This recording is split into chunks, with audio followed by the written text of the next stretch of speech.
La plupart des reptiles, admettons-le, sont assez faciles à garder. Mais il y a 5 reptiles qui sont vraiment difficiles. Alors n'obtenez pas ceux-là, obtenez plutôt ceux-ci.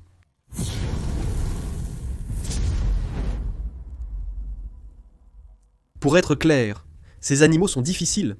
Ils sont difficiles à garder pour de nombreuses raisons différentes, que nous allons passer en revue. Mais cela ne signifie pas que je vous dis de ne pas les obtenir. Les reptiles difficiles ne sont pas impossibles à obtenir, mais ils sont plus exigeants que d'autres. Passons en revue les détails. 5. Les varandos asiatiques. Au fil des années, j'ai eu le même genre d'opinion sur les varandos asiatiques. Mais mon sentiment personnel a vraiment changé. Je les adore. Si j'avais de la place pour n'importe quel animal, s'il y avait un animal que je n'ai pas actuellement à cause d'un problème d'espace, ce serait un varando asiatique que j'irais chercher. Et la raison simple est qu'ils sont tellement doux. Ils sont magnifiques. Ce sont ces grands moniteurs. Je veux dire 6, 7 pieds. Certaines personnes disent jusqu'à 8 pieds. Les varandos asiatiques posent plusieurs problèmes, notamment leur taille trop imposante qui rend leur hébergement difficile. Beaucoup de gens gardent un varando asiatique de taille complète dans un enclos de 8 pieds sur 4. Et je ne dis pas que c'est nécessairement objectivement faux. À mon avis, chez moi, je ne ferai pas cela, parce qu'un animal qui va atteindre 6 pieds, c'est un lézard. Ils ont besoin de plus d'espace. De plus, un varando asiatique va nager. Ils auront besoin d'un étang ou d'un endroit pour se tremper au minimum. Ils sont donc trop grands pour la plupart des gens. Si je sectionnais l'arrière de cette pièce, ne me mordez pas l'oreille. Tu n'es pas un diamant. Il a grandi et avait une zone d'étang comme essentiellement tout le fond, et il avait une section pour lui permettre de monter comme penser à l'enclos de Slinkies du Cancanon. Mais à l'extérieur, ce serait génial, et ensuite avoir un enclos extérieur, bien si vous vivez en Floride ou au Texas ou quelque part, vous pouvez les garder à l'extérieur pour la plupart de l'année. Si vous vivez à Buffalo, New York, bonne chance, surtout si votre logement n'a pas de sous-sol. Alors où allez-vous construire cette chose ? Votre étage principal, vous allez le construire à l'étage, peut-être dans votre garage. Si vous voulez un moniteur qui aime l'eau, je recommande les moniteurs de Merton.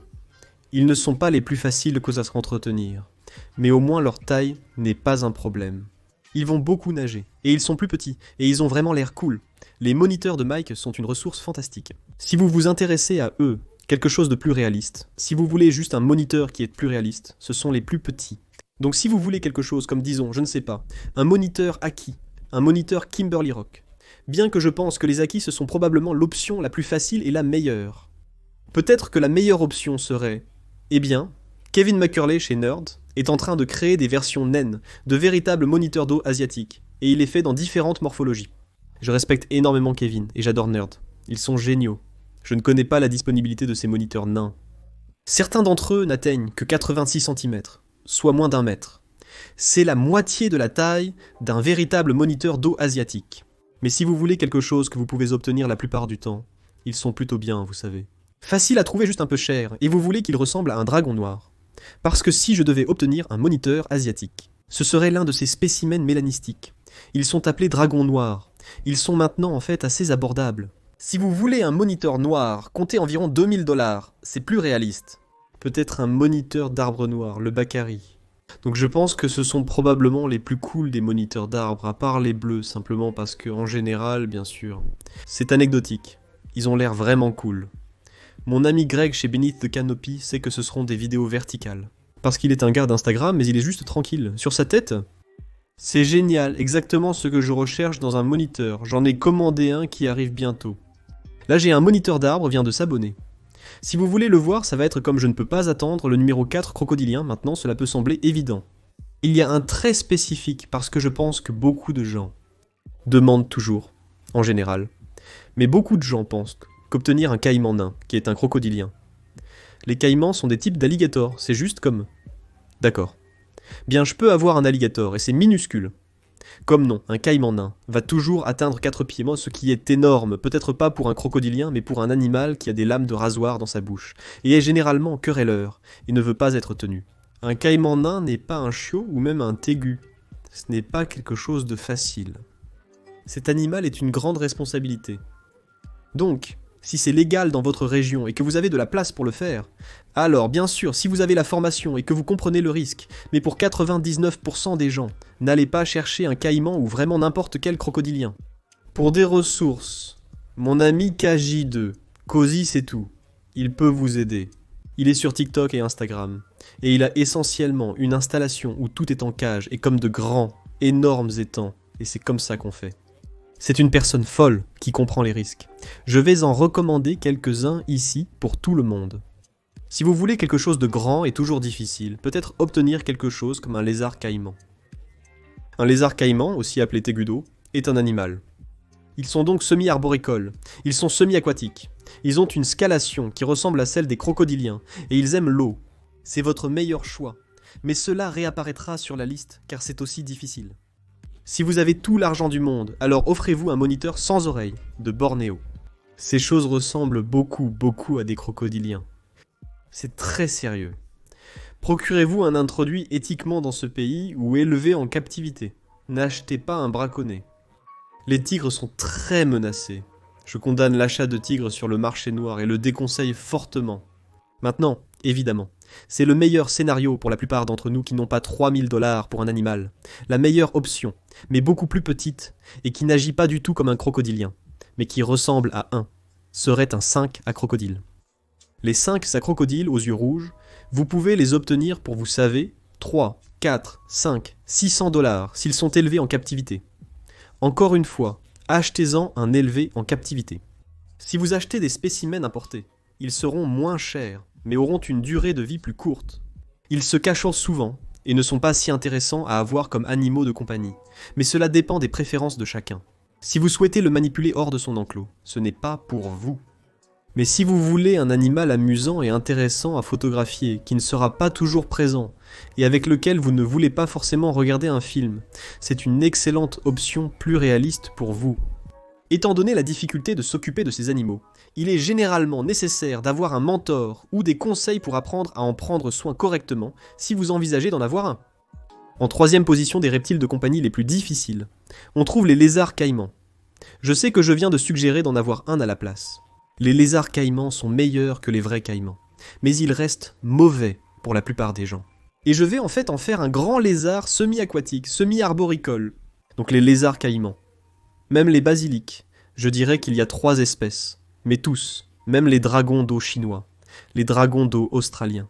Je veux dire, ceux-ci sont à 1 degré moindre, et les dragons à voile donc. Beaucoup de choses cool qui ont besoin d'espace en haut, et d'un lieu de natation. Ces choses sont mauvaises pour la plupart des gens, parce qu'elles sont vraiment difficiles. Elles sont difficiles à entretenir correctement. Vous pourriez le faire de manière économique. Beaucoup de gens cultivent dans le monde dans des tentes de culture de 2,43 mètres, sur un point de 2 mètres, sur un point 8 mètres de haut, qui coûtent environ 200 à 300 $, car elles offrent de l'espace et de la hauteur. J'en ai un, mais je fais littéralement pousser des plantes dedans. C'est à cela que je l'utilise. Voulez-vous voir une visite de collection de plantes un jour? Je veux dire que c'est un peu des philodendrons, et des éthéréums, et des oyas, et Enfin, laissez-moi savoir dans la section des commentaires maintenant, je comprends l'attrait. Ils sont tous vraiment très cool, et c'est plus facile de garder un dragon d'eau chinois, que c'est comme une voile. Je pense que les voiliers sont parmi les animaux les plus cools du monde, et j'ai eu l'occasion d'en obtenir un de pratiquement n'importe quelle espèce que je veux. Très récemment, la raison pour laquelle je ne l'ai pas fait est parce que je sais quel énorme engagement en espace cela représente, et c'est aussi beaucoup d'efforts, car vous maintenez l'eau propre. Ce qui est une toute autre chose, la filtration et tout le reste, vous avez besoin de beaucoup d'espace en haut et d'une grande empreinte. Donc cela prend beaucoup de place pour en avoir un. Donc, c'est généralement pour les personnes qui n'ont pas de grande collection chez elles, mais qui ont soit une installation avec une grande collection, soit une plus petite collection, avec plus d'espace dédié à chaque animal dans leur maison. Ne vous méprenez pas. Ils sont fantastiques. Mais pour quelque chose de plus réaliste, dans une empreinte d'environ 46 cm sur 1 mètre, optez pour un dragon à cornes de montagne. Maintenant, j'en parle constamment. Je comprends que c'est agaçant, mais c'est vraiment l'un des meilleurs animaux. Si vous voulez quelque chose qui est semi-arboricole et semi-aquatique, si vous voulez un plus grand, obtenez une capra comme celle-ci que mon ami Daffy's Reptile a si vous voulez des plus petites. Comme beaucoup plus petites. Obtenez un Lapidogaster comme ceux que j'ai. Ils mangent des insectes, ils vont être dans l'eau et sur terre. Enfin, pas vraiment sur terre, mais plutôt dans la région. Mon enclos n'a même pas de terre, sauf pour un tout petit espace jardin. Simplement parce que j'aime les plantes, mais ils ne vont littéralement jamais dessus.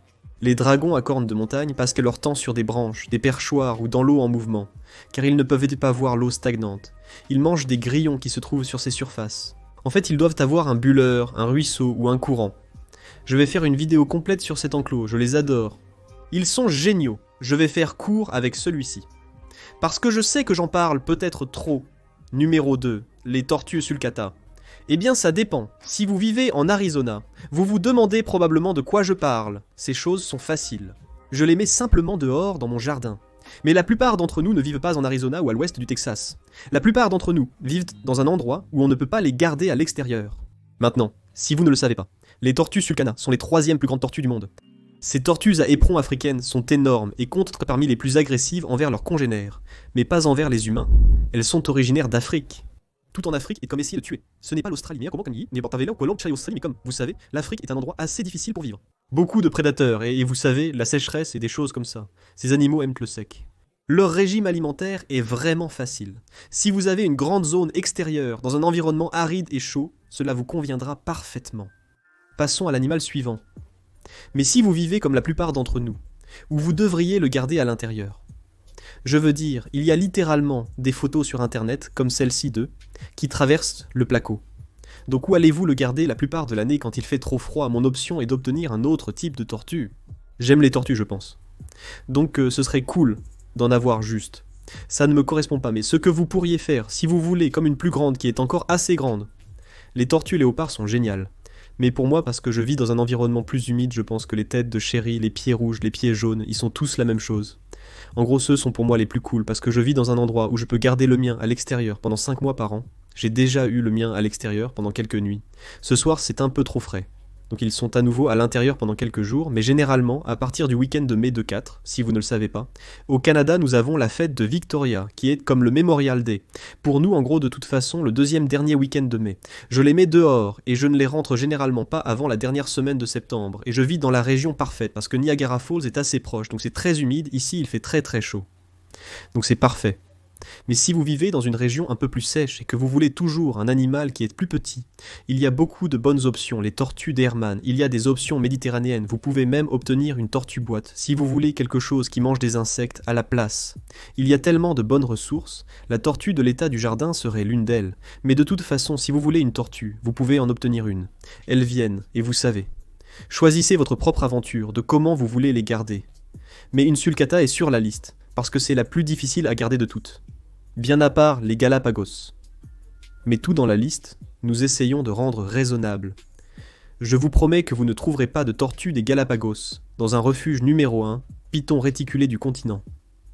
Maintenant, tout ce qui est un constrictor géant pourrait fonctionner ici, comme je porte littéralement un t-shirt Megaconda. Donc les anacondas pourraient convenir. Mais la raison pour laquelle je choisis les rétiques, c'est parce que vous avez une bien meilleure option. Un rétique du continent.